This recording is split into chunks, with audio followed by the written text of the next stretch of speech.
Think back to your school days. How many times did you feel like the material you were learning or the way it was taught didn't quite reflect who you were, where you came from, or the experiences you brought to the classroom? I know I felt that way a lot of times. And for so many of us, the answer is more times than I'd like to count. But imagine if that classroom was a space where students from every background felt seen, they felt heard, and they felt truly understood. What's going on, OG family? I am back with a new episode of The Opportunity Gap. I am your host, Julian, and I am excited to have this guest back. She's one of my favorite people to have on the pod.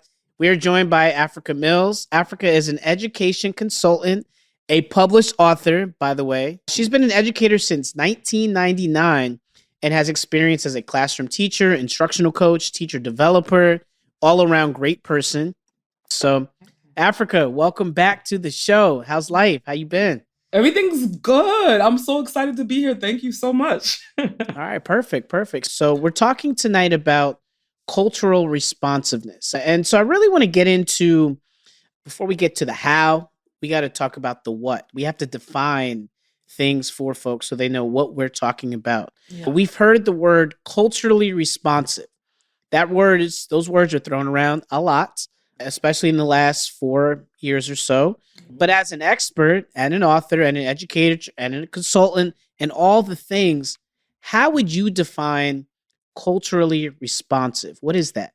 I think even in my beginnings in hearing the term, that there were people who thought they knew what it was and didn't quite. But I mean, from what I've learned and what I've experienced as an educator, it means to be really in tune with and invested in the cultural resources and brilliance that students bring into the classroom with them. It's a very different approach than I believe how schools were founded, where it was just like, okay, well, kids come into the classroom, not necessarily all kids, but there were some children they come into the classroom and we pour into them as if they weren't coming in with their own contributions and their own ways of making meaning. So it means to be really curious about what are the cultural resources that students are bringing in with them, and how do their ways of being and knowing and learning and, and transferring information, how do all of those things, what does that look like? And making sure that we value it, not just by paying lip service, but to say, okay, look, if this is how you best learn, I want to make sure that as a teacher, as a facilitator of the learning space, that I am incorporating the ways of being and knowing and learning that all of my students come into the classroom with, particularly students whose ways of being and knowing have been interrupted, for lack of a better term. Call it what it is. I mean, it's been excluded. Exactly. Yeah. So thinking about that, it's not just about representation. No, right? It's not just about, let me show you a couple books with some brown kids in the book, or let me throw a couple things up for Black History Month, and that's it. Yes. It's deeper than that, right? Much it's about engaging with and reflecting those cultures that are in the classroom. Can you talk more about the importance of the approach and why it's so important considering how diverse our classrooms are becoming? Yeah, and I think, just even capturing like the name of the show, right? We're thinking about the opportunity gap, and just that's what comes to mind for me, because there are so many opportunities that we have to partner with students, with their families, with community in the way that we engage in teaching and learning. And so I think a lot of that comes down to, okay, what is my posture as an educator? Am I just thinking of myself as someone who is coming into a space and then I'm leaving a space and I'm not really engaging so much in a collectivist way of being, like we were just talking about, right? When you think about like culturally responsive teaching, it's to say, okay, well, this is how I might have learned. And maybe the way I learned was that I was sitting and I was quiet. And then they come into the classroom and try to recreate that. If students are engaging with one another, like you say, like in a call and response type of way, it could seem like misbehavior, or it could seem like this is disrespectful because I told you that these were the rules for engagement for this classroom. But it actually really looks like, okay, well, this is maybe the way that I learned is one of many ways to engage with the content.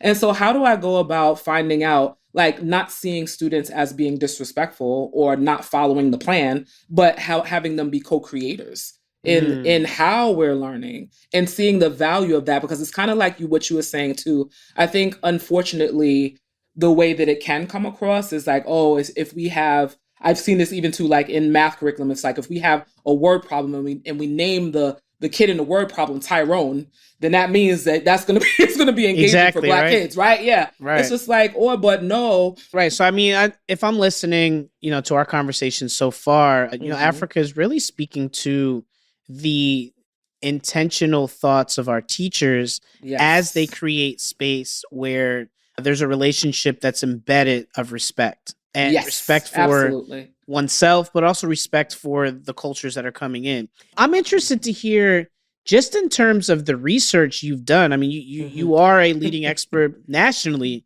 for the effectiveness of culturally responsive teaching. Yeah. Tell me about the research around the impact of culturally responsive teaching and why it is so important and really why it works. Right. So when we think about the research behind culturally responsive teaching and learning, when you are taking into consideration the way that any child's mind is making those connections and you're building on that, you are providing the scaffolds for them to make the connections between what they know and what the knowledge and the experiences that they're acquiring, then that is lasting knowledge that they're able to not only hold on to, but then they're able to make those additional connections later on. If you I'm like, I totally understand it, because I remember being a classroom teacher during a time where it's like no child left behind and we're looking at test scores and we want all students to be proficient and advanced and all those things. But what ends up happening is that we take out the learning experience of actually connecting with like meaning making and get more into like, okay, what is the type of question that you're going to be asked, and how do you do a process of elimination with multiple choice questions, and we start getting into the like, how do you perform on a test, as opposed to like, how do you represent what you understand, and really doing that in a way that is authentic and that is meaningful for students. And so I think like the research will show that like even when they're like, a lot of times there'll be some statistics they'll show like, oh yeah, I was able to boost my students' test scores, but I'm like, but do we actually follow those students along and see, are they retaining this information? Are they able to think critically? Those are the things that really show a dynamic way of learning and engaging with, Yes. with learning, right? That's right. We know that great teaching involves understanding differentiation, right? And the idea of differentiation really comes right in contact with culturally responsive teaching. Absolutely. Like that is true differentiation, right? Where the students feel like their culture is represented. And as you said, the more that we create classrooms where students feel comfortable, students feel like they can be themselves. Yes. The higher scores are going to be. Yes. The higher our outcomes are going to be, the more successful our students are. Every bit of research around the nation shows the more culturally responsive we are, the better outcomes we produce. Right. So the question really is, so how do we do it? Right. What do we do, right? Like that's a big question. Yeah. For me, I think it's essential for us to go back to our own formation as learners, because so much of what we do is kind of like parenting. I think the same thing is true for us as educators, that we, even when we have good intentions, we tend to parent and educate by default. And if we don't spend the time to go back and do the hard work of realizing how we may have been miseducated ourselves, then it's going to be hard to really be convinced that we need to change the way that we engage in facilitating learning for our own students. So I think that's the first piece of work, is to go back and reckon with our own education. So that means we need to all look in the mirror and take a hard look, but also, remind ourselves, like you said, that the culture has changed. Yes. Right? Oh. So how students learn, it has to adapt based on the culture that we are in now. Absolutely. That's a great way to start. Yeah. And I do want to call something out. Again, you and I are people of color. We identify as Black educators, and many of the students that we've educated in the past also share our culture, right? Like there's the same ethnicity, the same cultural background. Yes. And as you said, times have changed, right? There is experiences that our students have that are very different than our own residual experiences. I intentionally try to hire people of color, especially for our boys, so they see a reflection of themselves. Yes. But I also caution them to make sure they understand you're not just going to vibe with our students Right. because you're both Black. Right. Right. We're not just going to be Right. cool just because we're the same culture. Like there's deeper things to that. So I'm interested to hear from you, knowing that you help prepare educators to be in the field, knowing that around the country, a vast majority of our teachers do not share the same cultural heritage as their students. And so I'm wondering, what do you tell them when they're beginning this journey where they've started to do the unpacking and creating self-awareness, and they feel like they've gotten to that point where they are self-aware, they've done the work? Yeah. What do you tell them to do next? Yeah. So one of the things, especially for folks who identify as white, is to be very careful when you are doing that self-work, not to emerge from that work. I mean, I don't think we ever really finish, but emerge, at least from the beginnings of that work, with any type of pity for students, or feeling like, oh, Black kids or, students of color have had it so hard and I've had it so good and I have to give to them what they never received, right? So that piece too is like, please do not go in with that frame of reference. Unfortunately, there are far too many books that are used in professional learning spaces that kind of support a deficit mentality about kids of color or students who come from a background where there's lower socioeconomic, resources or access to resources and things like that. So it's like, okay, so if you believe that you're ready, make sure that your readiness is legit, right? Like you're not coming out like you're the savior of students, right? So there's that. But then that next piece is to really lean into a legit, like a humility about like, wow, most likely the way I grew up did not expose me to not only the content about other groups of people, but like we were talking about in the beginning, the ways of being and knowing and valuing of the ways of understanding the world and moving in the world and connecting with community.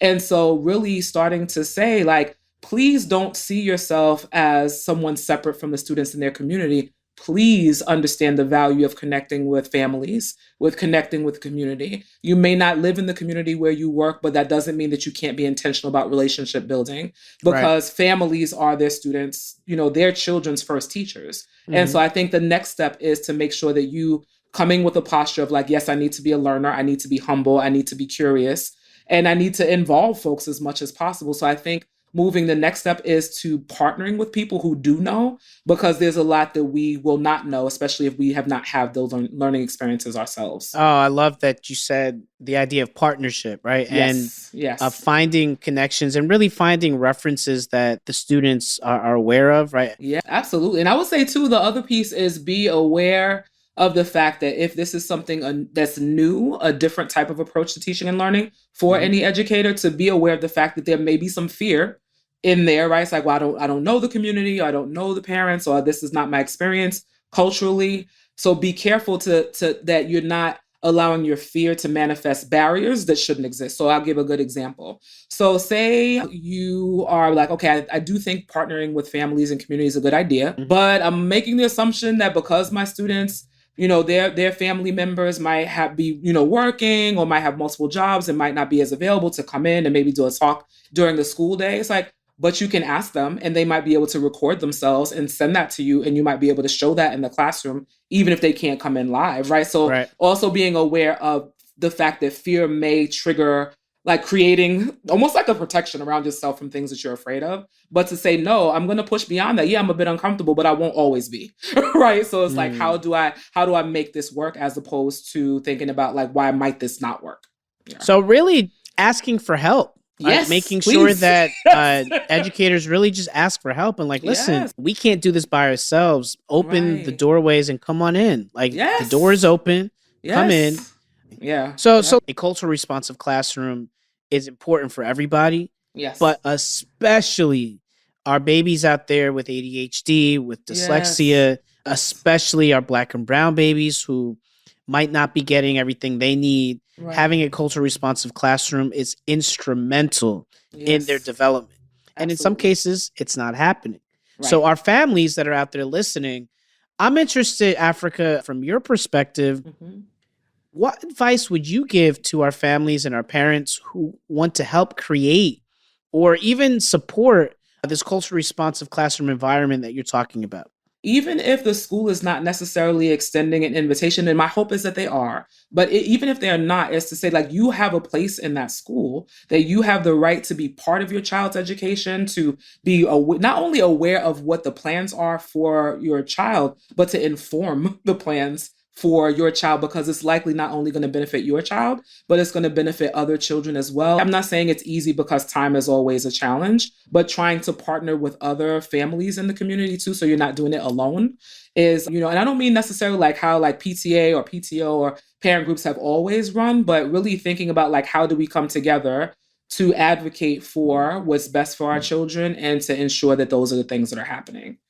Yeah. Right. But I do want to end with a question, and feel free to not have an answer. Okay. But we do know factually that the work of DEI and diversity, equity, inclusion across the nation is changing. The cultural responsiveness focus is changing. And we know that in some school districts, there are books or representation that's being changed. And we have listeners around the nation that listen to our show. And so I'm wondering, if you are a family or a parent from a state or a school district where some of those challenges they're appearing more, like there's not an encouragement of culturally responsive teaching. Yeah. What advice would you give them? Yeah. I think the thing that, the fact that that's happening is heartbreaking for me. So I just want to name that. And also thinking about, like, I'm definitely someone who's just like, yep, I need to acknowledge what I'm grieving. Like, I'm grieving that shift, because I don't think it's good for anyone. But I think what we have the benefit of as families is that most of our children's time is spent in our homes, right? And so they're with us, and there's nothing to stop you from giving your own child the most beautiful, rich experience possible. And so I would say that as family members, not only to make sure that you are, whether it's from books that you're buying, taking out from the library, however you're connecting with these books, or if you're writing them together as a family, right? So I think like making sure it's rich in our homes as much as we can. There are lots of resources online, like high quality resources that we can tap into if that's where we want to be heading. But that's the piece that I think too, is like doing it in our own homes and not shying away from advocating for talking about culture in the classroom, being clear about why we're doing that. Yeah. I appreciate you being candid about that, and knowing that so many of our listeners are interested in just hearing about what they can do to involve themselves. The fact that they choose to listen to a podcast like that, and like this, really tells us where their head is at. Yes. And so many of us are just wondering what our approach can be. Yeah. My advice would be also, especially those of us that are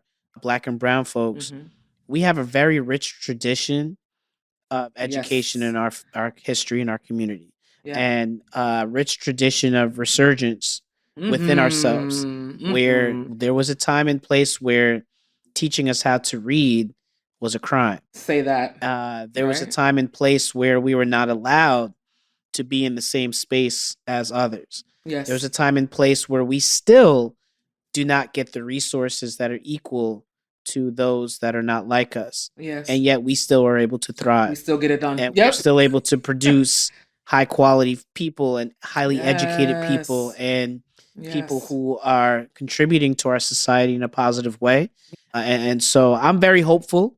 I'm very optimistic that no matter what, we have to just dig our heels in. Yes. And we have to support each other as we seek to build culture responsive experiences for all of our babies. Absolutely. I totally agree with you. So Afrika, I just want to say a big thank you from the show. For me especially, every time I talk to you, I learn something new.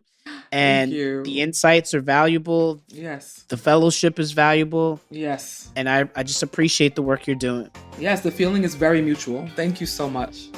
OG family, as always, we're going to link some of these additional resources in the show notes. Check out Afrika and all the work that she does. If you're in Boston, go see her do her thing. Until next time, OG family, we'll hear you out there. Thank you. Thanks so much for listening today.